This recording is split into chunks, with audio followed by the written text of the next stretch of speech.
Well, guess what? It's been raining again. I went out for another ride and gone out to Wiseman's Ferry. Still trying to put K's on the M1000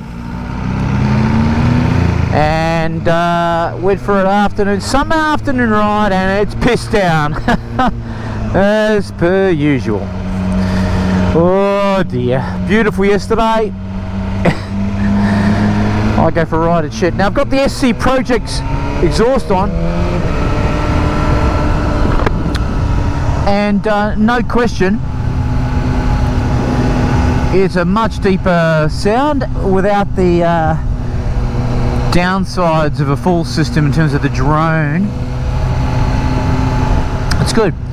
Although the ride here I had earplugs in the whole way, so I didn't really get to enjoy the sound that much, but I've taken them out just momentarily while I want to listen to the music of the SC Projects Shorty Can.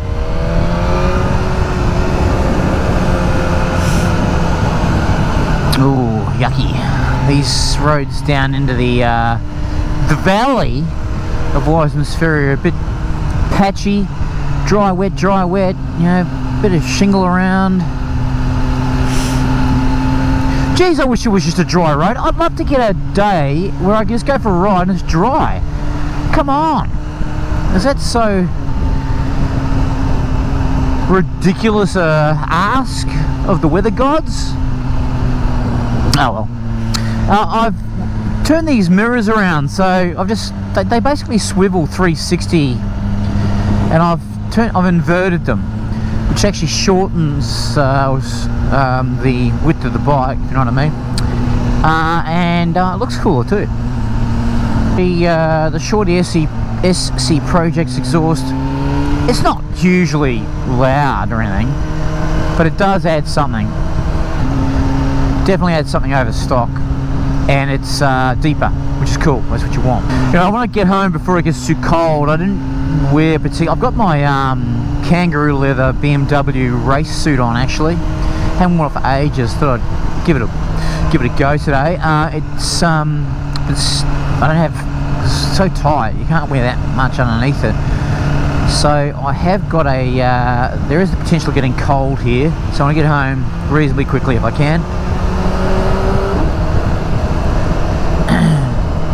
I'm going to hear that exhaust with the valve open in a moment. Oh yeah, it's good. It's way better than the stock. We will try and open her up in a minute. And you know when it's a shitty bike day when you go on a motorcycle route like the one I'm on, which is well known for motorcycles, and there's no bikes. I just went to the Wiseman's Ferry pub, which is a bike stop. Normally there's 30 bikes out the front. My bike was the only one. Sat there, had a chicken parmigiana, and in the time that I sat there, which was about an hour, and had a beer and a palmy, I saw 4 bikes go past, and every one of them was an off-road adventure bike. So I sure can pick him when it comes to the days to go riding. Sure can pick him. Gotta say though, this thing, it feels like an extension of your body, this bike. It just is such a great, it's a rider's bike, if there's such a thing. I mean, you do feel naked. Like, they're called naked bikes for a couple of reasons. One of them is you do feel naked on them. But it's the gearing and the torque profile of this is so different to the sports bike. And that was my big fear actually when I bought this sight unseen, was I worried that it was going to be a bit dull down low, like the S1000 single R. I still think that bike is a bit dull, and especially at road speeds. But this is not. This is far from dull. This has got that torque that you want at low and mid range.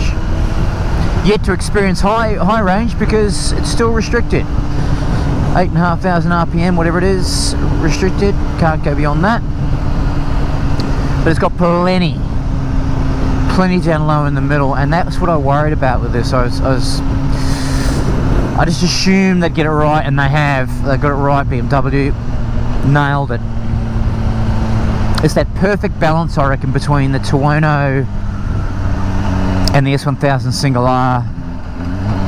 Actually, if you think about it, think about the Super Duke and the S1000R. Super Duke at one end is ridiculous torque monster down low.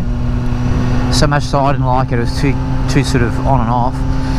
And the S1000 single R, just conservative, well mannered.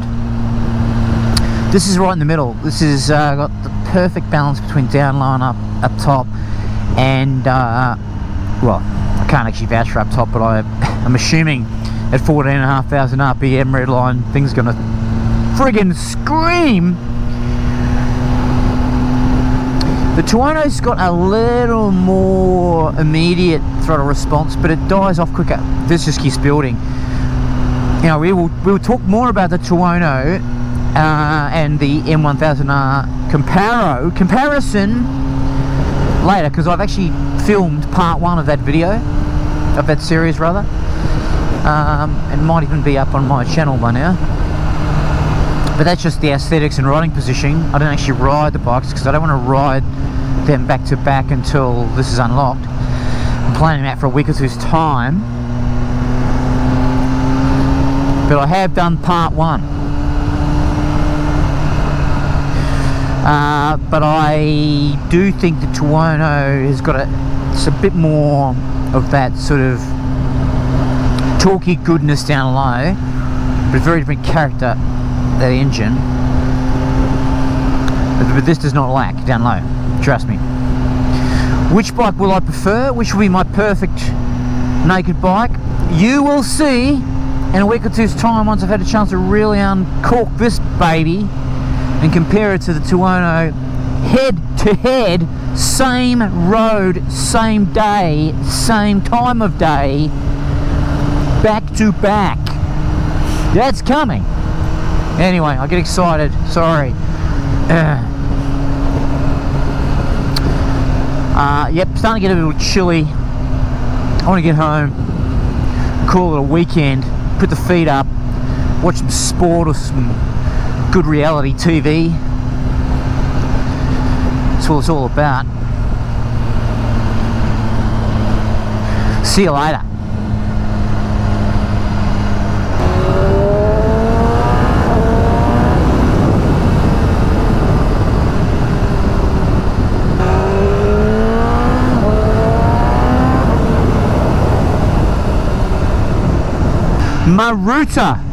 Maruta Motors, Maruta Brigade. What a great name for a town, Maruta. Love it. Maruta. Where are you from? I'm from Maruta. Oh, what's going on here? Oh yeah, it's so good. It's so good. You just have fun. It's like the Tuono. Just flick at the wrists and you have fun. You don't have to be like going Mach 5 or, you know, knee down around a corner on the road at 100 mile an hour. You can just be cruising like this behind traffic. Give it a bit of a squeeze. Oh, it's fun. It's fun. Ooh. Those roads, those potholes don't look like fun, but the bike certainly is. You're my brother.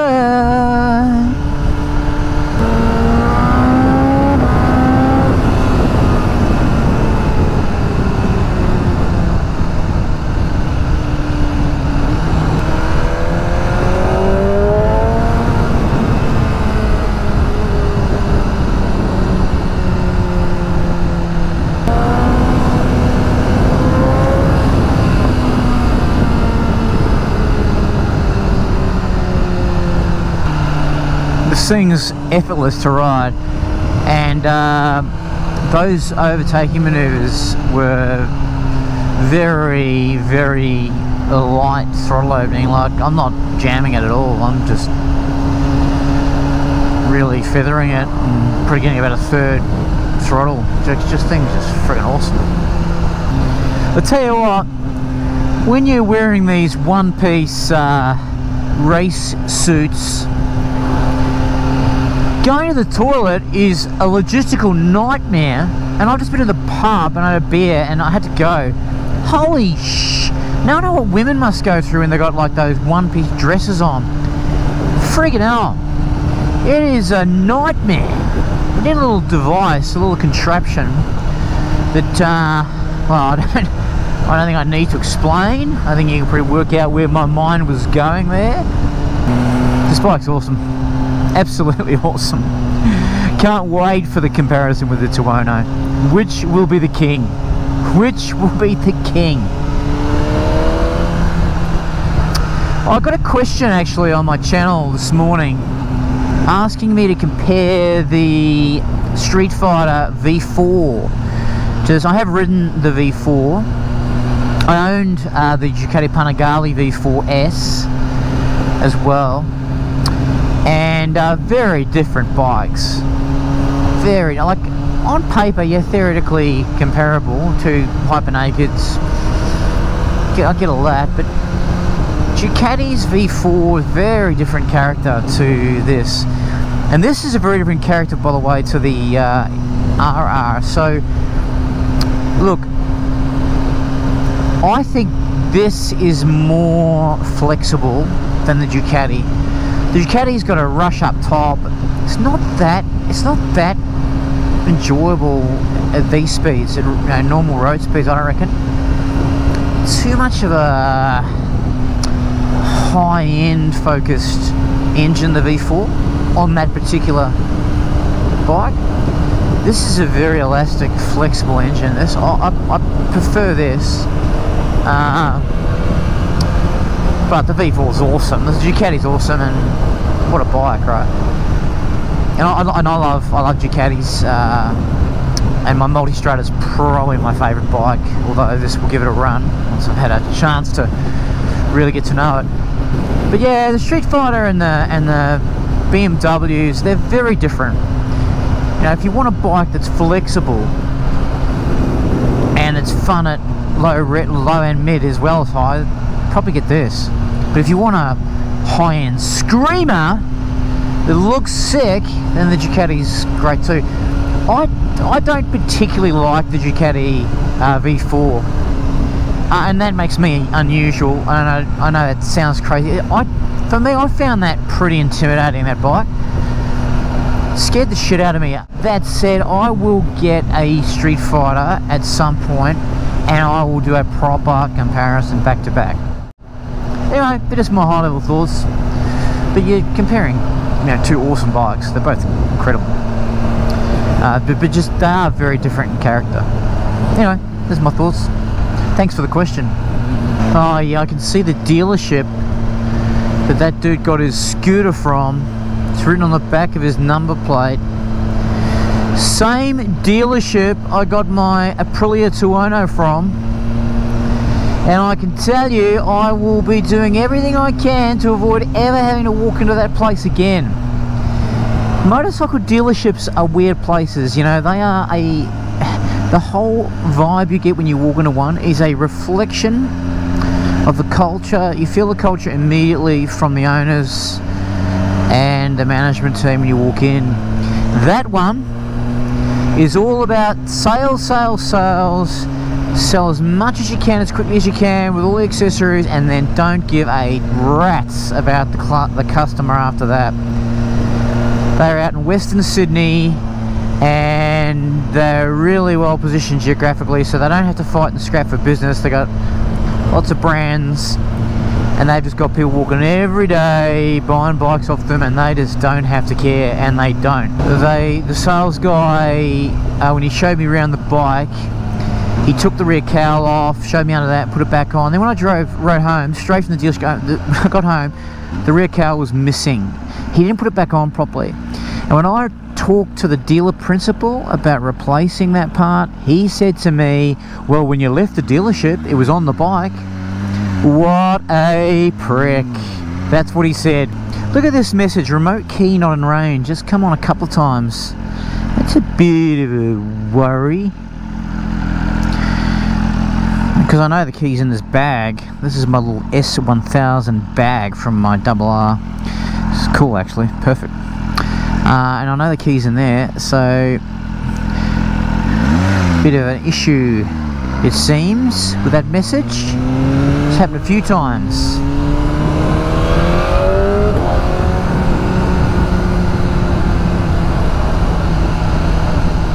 Well, I've been sitting on this bike for about 3 hours, and the vibrations haven't been a problem through the handlebar. I'm trying to keep pretty light grip. My wrists are fine, no soreness in my wrists at all. My legs are fine too. This is a really comfortable bike. Sporty and aggressive in its stance and its and your seating position, but in a way that is actually comfy. Well done, BMW. Those bar rises make a big difference. I'm 6'4", so make a big difference for me. And boy, oh boy, do I need the toilet. Holy shitballs, this is going to get uncomfortable. But BMW can't help me with that. I have to say my experience with Pro Cycles at Hornsby has been the very opposite. I bought a heap of bikes from that dealership over the years. I bought 2 in the last 12 months. And this being the latest. And Matt Palmer, who runs that dealership up there, does a great job. He understands relationships. He understands that you look after people, they will look after you. What is this guy doing?